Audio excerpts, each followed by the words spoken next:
नमस्ते दर्शक हो, चला भारताचं सौंदर्य आणि वैभव बघायला। हे भारताचं सौंदर्य आणि वैभव जे माझ्या मागे दिसते आहे, हे सौंदर्य आपण बघायला आलेलो आहोत सातारा जिल्ह्यामधील खटाव तालुक्यामधल्या खटाव नावाच्या गावामध्ये अतिशय दुर्लक्षित असलेलं प्राचीन असं नागनाथाचं मंदिर आपण बघायला आलेलो आहोत। माझ्या मागे तुम्ही बघू शकता हे सुंदर मंदिर इथे आहे। आजूबाजूचा परिसर जर आपण बघितला तर मंदिराच्या उजव्या बाजूला बघा, हे मंदिराचं संपूर्ण प्रांगण आहे। मंदिराच्या बाजूलाच एक नागोबाचं मंदिर दिसतं। हे भगव्या पिवळ्या किंवा भगवा रंग दिलेलं नागोबाचं मंदिर आहे। पलीकडे एक तुळशी वृंदावन आपल्याला दिसतं आणि त्याच्या पलीकडे एकदम भैरवनाथाचं एक प्राचीन मंदिर आहे, जे अत्यंत दुरावस्थेमध्ये आहे। थोडंसं झूम करून महेश तुम्हाला ते मंदिर दाखवेल। आता जे तुम्हाला पटलावर दिसतंय हे भैरवनाथाचं मंदिर आहे, जे नागनाथ मंदिराच्या प्रांगणामध्येच आहे। अतिशय दुरावस्थेमध्ये असलेलं हे मंदिर आहे। या आपण आधी नागनाथ मंदिर संपूर्ण बघून घेऊया आणि बाहेर जाताना चलचित्र संपवताना मी तुम्हाला ते मंदिर जवळनं दाखवेन। ही मंदिराची समोरची बाजू आहे। आपण चलचित्राचा आरंभ इथून केला होता। मंदिराच्या समोरच जर बघितलं तर भव्य आकाराचा अखंड दगडामध्ये निर्माण केलेला नंदी महाराज आपल्याला इथे बघायला मिळतात। नंदी महाराजांवरती बघितलं तर सुंदर घंटांच्या मालिका त्याला घातलेल्या आहेत किंवा घुंगरांच्या मालिका घातलेल्या आहेत। इथे तुम्ही बघू शकता घुंगरांची मालिका आहे, गळ्यामध्ये दोरखंड आणि शृंखला घातलेल्या आहेत आणि मागे सुद्धा त्याला झूल करण्यात आलेली आहे। अत्यंत सुंदर असे नंदी महाराज। आता ते थोडेसे जीर्ण झालेले आहेत, ऊन पाऊस एवढी वर्ष लागल्यामुळे थोडेसे जीर्ण झालेले आहेत, पण अतिशय सुंदर नंदी महाराज आपल्याला बघायला मिळतात। मंदिराच्या प्रांगणामध्येच बाहेरच्या बाजूला आपल्याला हे गजांत लक्ष्मीचं सुंदर शिल्प बघायला मिळतं। हे पण जीर्ण झालेलं आहे, पण ह्या प्राचीन कालावधीमध्ये हे शिल्प मंदिरात वरच्या भागामध्ये कुठेतरी लावण्यात आलेलं असावं। वरती तुम्ही बघू शकता अत्यंत गवत आणि झाडं उगवलेली आहेत। अतिशय दुर्लक्षित असं पण खूप सुंदर असलेलं मंदिर आज आपण बघत आहोत। मंदिराच्या दर्शनी भागात या बाजूला एक देवकोष्टक आहे आणि त्या कोपऱ्यामध्ये एक देवकोष्टक आहे। आता आपण ह्या सभामंडपामध्ये आतमध्ये जाऊन सभामंडप बघूया आणि मग आतलं अंतराळ आणि मुख्य गर्भगृह बघूयात। मुख्य मंदिरामध्ये प्रवेश करण्यासाठी 2 पायऱ्या आहेत, त्याच्यावरती सुंदर फुलं कोरलेली आपल्याला दिसतात। इथे सुद्धा फुलं कोरलेली आहेत। या पायऱ्या ओलांडून आपण मुख्य सभामंडपामध्ये प्रवेश करतो। आता जो पटलावरती दिसतो आहे हा तुम्हाला सभामंडप दिसत आहे। या सभामंडपाला जर बघितलं तर 4 स्तंभांच्या 4 ओळी आहेत, म्हणजे एकूण 16 स्तंभ या सभामंडपाला बघायला मिळतात। दोन्ही बाजूनी आपण बघू शकता। मी आता सगळा व्ह्यू दाखवतोय एकत्र आणि मग एक स्तंभ आपण आतमध्ये जाऊन बघूयात। सभामंडपामध्ये प्रवेश केल्या समोरच आपल्याला रंगशिळा बघायला मिळते। इथे बाहेरचा भाग रंगशिळेचा चौकोनी आहे। मी तुम्हाला दाखवतो हातानी, हे जे दिसतंय हा चौकोन आहे आणि मध्यभागी आपल्याला ही गोल आकाराची रंगशिळा बघायला मिळते। मी अनेक चलचित्रांमध्ये आतापर्यंत आपल्याला सांगितल्याप्रमाणे समोर गर्भगृहामध्ये असलेल्या मुख्य देवतेचा समोर कला किंवा वादन सादर करण्यासाठी या रंगशिळेचा वापर पूर्वीच्या कालावधीमध्ये केला जायचा। नृत्य सेवा असेल, गायन सेवा असेल, वादन सेवा असेल, इत्यादी प्रकारच्या कला परमेश्वरासमोर सादर करण्यासाठी या रंगशिळेचा वापर पूर्वीच्या कालावधीमध्ये केला जायचा। आता मी जे आधी तुम्हाला सांगितलं 16 स्तंभ आहेत, त्यातला एक स्तंभ मी तुम्हाला व्यवस्थित दाखवतो, म्हणजे तुम्हाला इतर स्तंभांची कल्पना येईल। खालच्या भागामध्ये नक्षीकाम केलेलं आहे, मध्ये चौकोन आहे, त्याच्यावरती सूक्ष्म आकाराचं 3D टाईपचं किंवा 2D टाईपचं शिल्पकाम केलेलं आहे। त्याच्यावरती शृंखला केलेली आहे, मध्यभागी जी दिसते ती शृंखला आहे। वरती हारांचं डिझाईन केलेलं आहे, फुलांचे हार केलेले आहेत।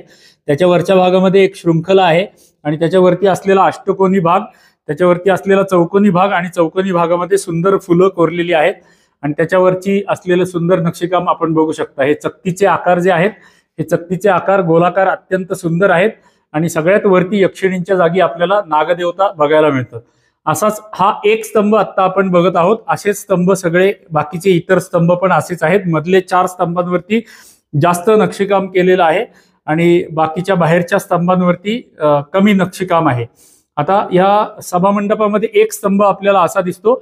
हा जो समोर आपल्याला स्तंभ दिसतो आहे, याची समोरची बाजू ओबडधोबड झालेली आहे आणि मुख्य मंदिराचा वरचा भाग ढासळू नये म्हणून नंतरच्या कालावधी मध्ये हा स्तंभ एक्स्ट्रा लावण्यात आलेला असावा, कारण जसा स्तंभ ह्या उजव्या हाताला आपल्याला दिसतोय तसा स्तंभ इकडे डाव्या हाताला दिसत नाही। डाव्या हाताची बाजू रिकामी आहे, म्हणजे ह्याच्यावरून लक्षात येतं की हा स्तंभ नंतरच्या कालावधीमध्ये मंदिराला आधार देण्यासाठी किंवा छताला आधार देण्यासाठी लावण्यात आलेला आहे। आता आपण ही रंगशिळा बघितली होती। या रंगशिळेच्या वरच्या भागात जर आपण बघितलं तर छतावरती आपल्याला सुंदर नक्षीकाम केलेलं कमळ, जशी आपण अनेक मंदिरांमध्ये बघितलेलं आहेत, तसं एक सुंदर कमळ वरच्या भागामध्ये रंगशिळेच्या बरोबर वरती केलेलं बघायला मिळतं। त्याच्या आजूबाजूचे जे वरचे बीम आहेत त्या बीम वरती सुद्धा सुंदर फुलं कोरलेली किंवा गोल केलेली आपल्याला बघायला मिळतात। तुम्ही बघू शकता प्रत्येक खांबावरती वरच्या बीम वरती गोल गोल कोरीव काम केलेलं आहे किंवा गोल गोल डिझाईन केलेलं आपल्याला बघायला मिळतं। आता ह्या सभामंडपामध्ये जर आपण गोल फिरून बघितलं तर आपल्याला एकूण 6 देवकोष्टकं बघायला मिळतात।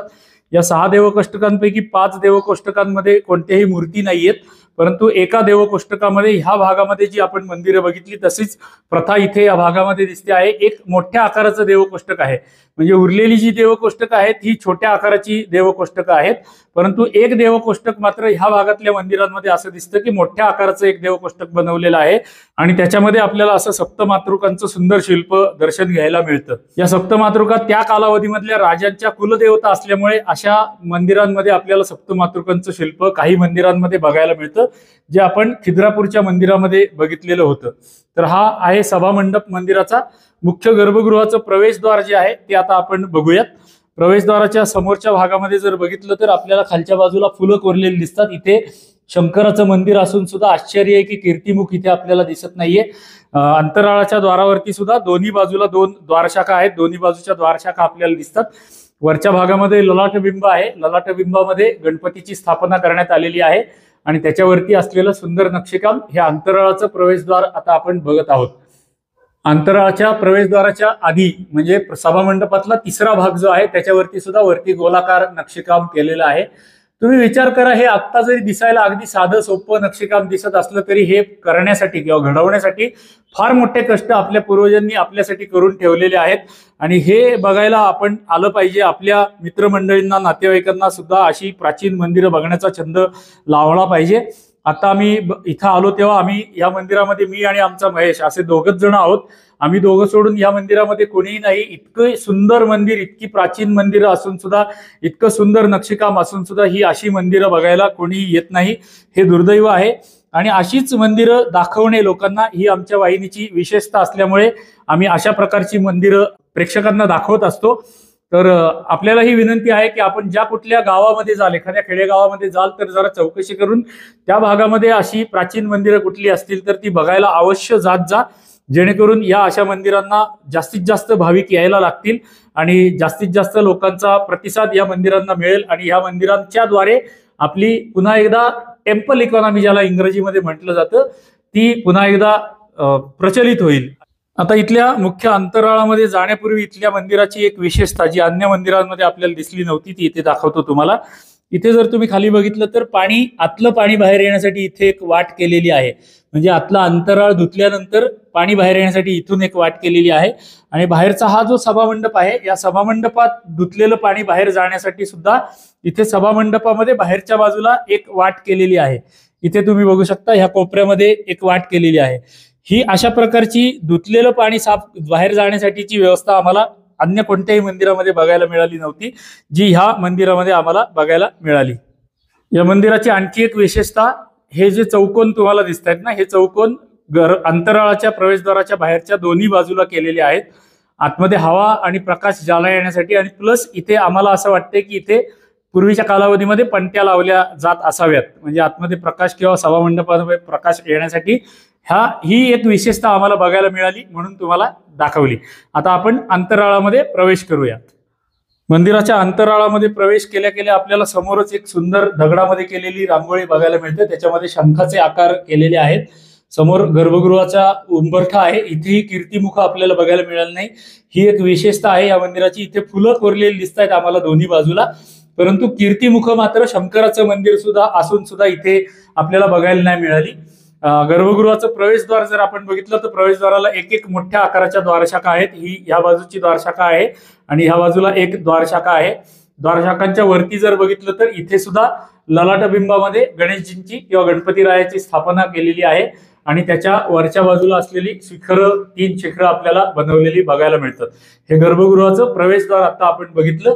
या अंतराळामध्ये वरच्या छताकडे जर बघितलं तर इथे सुद्धा आपल्याला गोलाकार नक्षीकाम केलेलं दिसतं। साधारणपणे 2.5 फूट बाय 2.5 फूट आकाराचा हा एक दगड आहे आणि त्याच्यावरती सुंदर गोलाकार नक्षीकाम केलेलं आपल्याला अंतराळाच्या छतावरती बघायला मिळतं।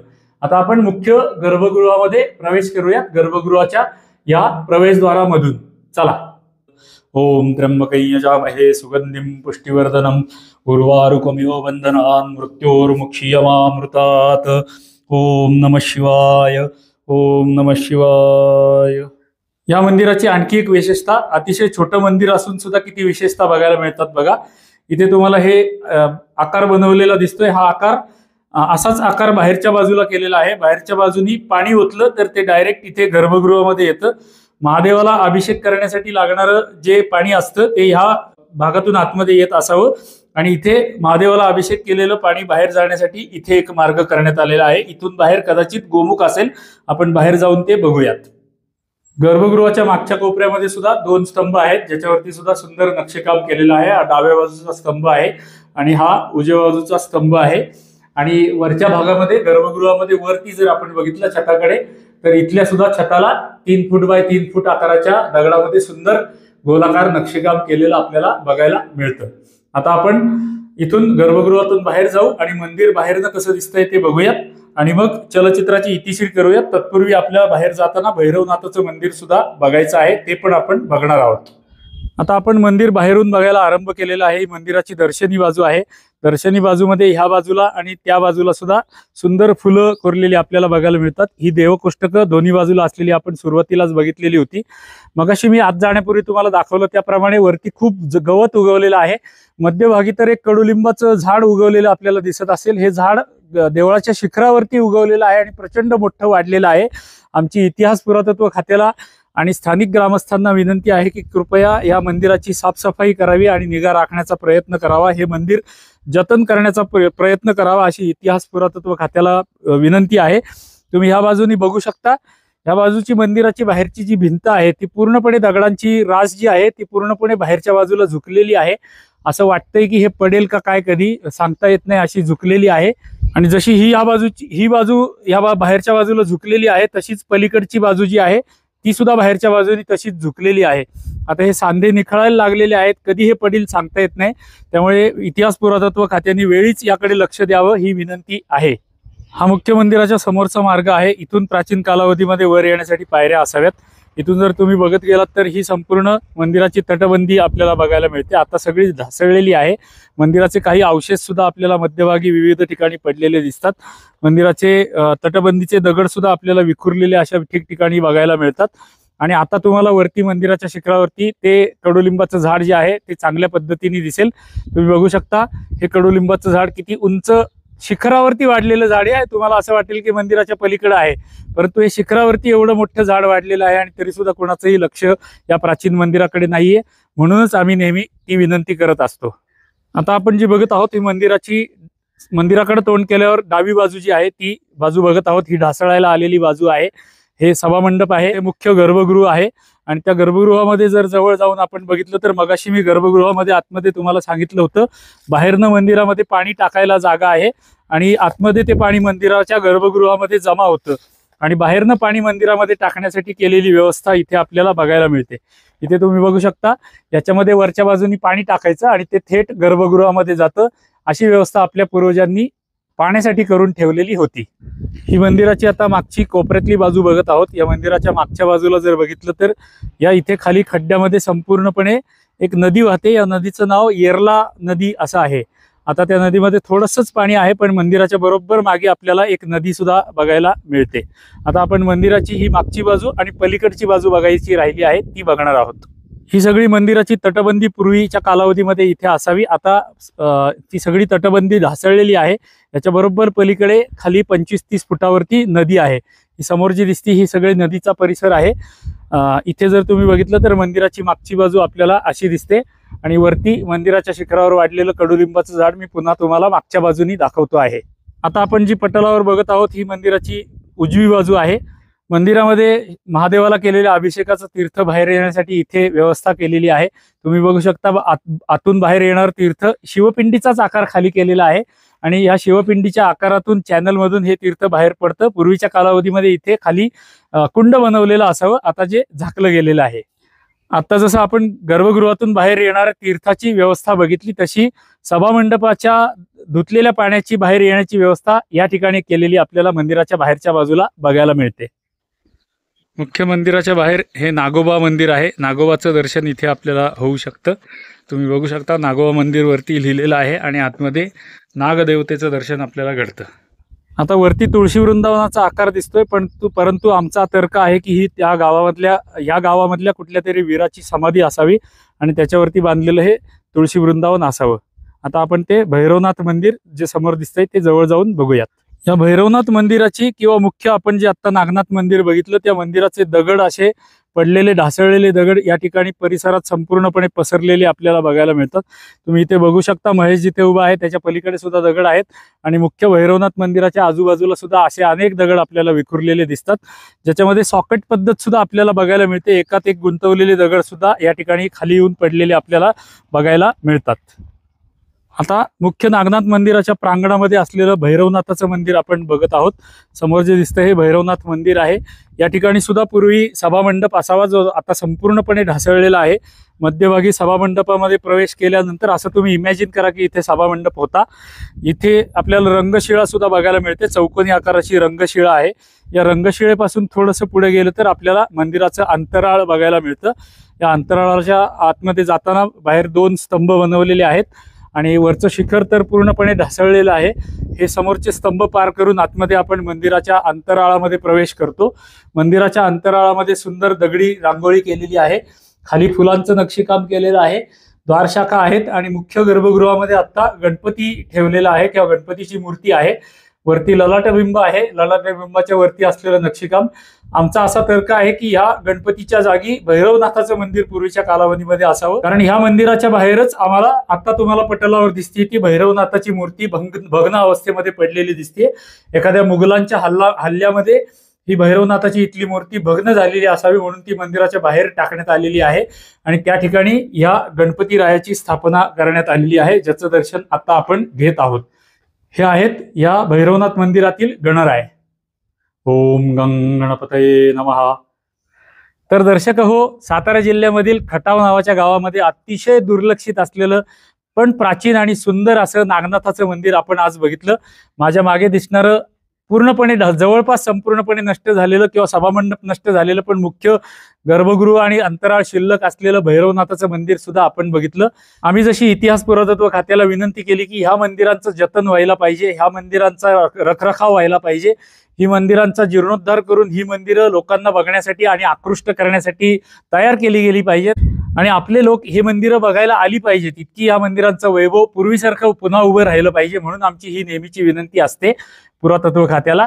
आता आपली नेहमीची विनंती असतेच की जर हे चलचित्र आपल्याला आवडलं असेल तर कृपया एक लाईक नक्की करा, एक छोटीशी टिप्पणी नक्की करा. या व्हिडिओच्या खाली थँक्स नावाचं बटन तुम्हाला दिसत असेल ते थँक्स नावाचं बटन दाबून कृपया आमच्या वाहिनीला मदत करा, जेणेकरून अशी सुंदर सुंदर मंदिरे आम्हाला दाखवण्यासाठी प्रोत्साहन मिळेल. आणि शेवटची विनंती की आमच्या वाहिनीला जर आपण अजून सबस्क्राईब केलं नसेल तर सबस्क्राईब सुद्धा करा. चला तर मग पुढच्या कुठल्या तरी प्राचीन मंदिरामध्ये भेटूयात पुढच्या चलचित्रामध्ये. तोपर्यंत आपणा सगळ्यांना धन्यवाद धन्यवाद धन्यवाद.